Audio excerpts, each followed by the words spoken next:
It has been said that you can tell who we are by the fences we build.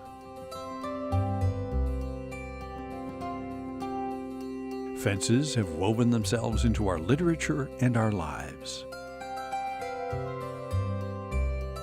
It was Robert Frost who claimed that good fences make good neighbors. And he who admonished, don't ever take a fence down until you know why it was put up. We straddle the fence when we can't make up our minds, and we have back fence conversations. We covet the greener grass on the other side of the fence as well, unless, of course, the grass needs mowing or the fence needs painting. It's hard not to recall the delicious mischievousness of Mark Twain's Tom Sawyer as he hoodwinked a good portion of the neighborhood boys one Saturday morning to paint, for him, 30 yards of fence 9 feet high, and pay him for the privilege. Tom Sawyer knew pretty much how not to paint a fence. Tom Robbins knows a lot about them.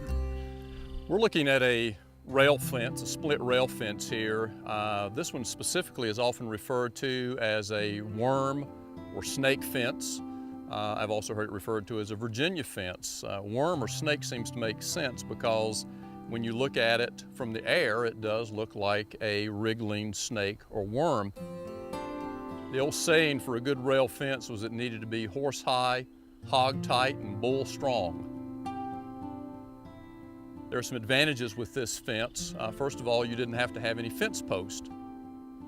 This also has the advantage of being portable. You're moving your cornfield to a new site, you could simply dismantle the fence and move it to the new spot. It was said that a rail fence that would be 8 to 12 rails high could take about 8,000 rails per mile.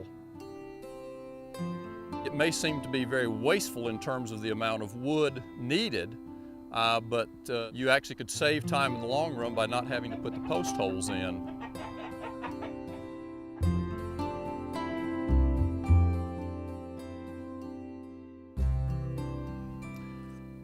Here we have another type of rail fence that's a little different. You're still using split rails, but this one tends to have been used for more permanent applications like a small paddock or corral, maybe near a barn.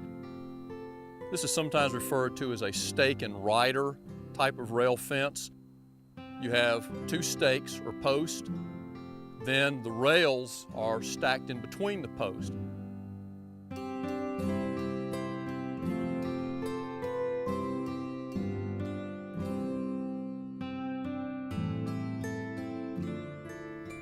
This is a traditional paling fence that you would often find around yards and gardens. One of the thoughts as to why this might be referred to as a paling fence is that traditionally they were brought to a point. This was done so that chickens could not fly up and roost on top of the fence and then continue a trip into the garden. You wanted to keep them out. It's hard to imagine why chickens don't just fly over the fence without a rest stop. But then again, chicken behavior is a whole different story. Today, something like $1.6 billion worth of fences is sold in the U.S. Some are laid back and unpretentious, blending easily into the landscape. Others shout, "Here I am! Look at me!" But the loveliest fences are like poetry. Their grace and rhythm speak to our deepest longings. Pleasant company to the passing seasons and our lives, as reflected in our Carolina fences.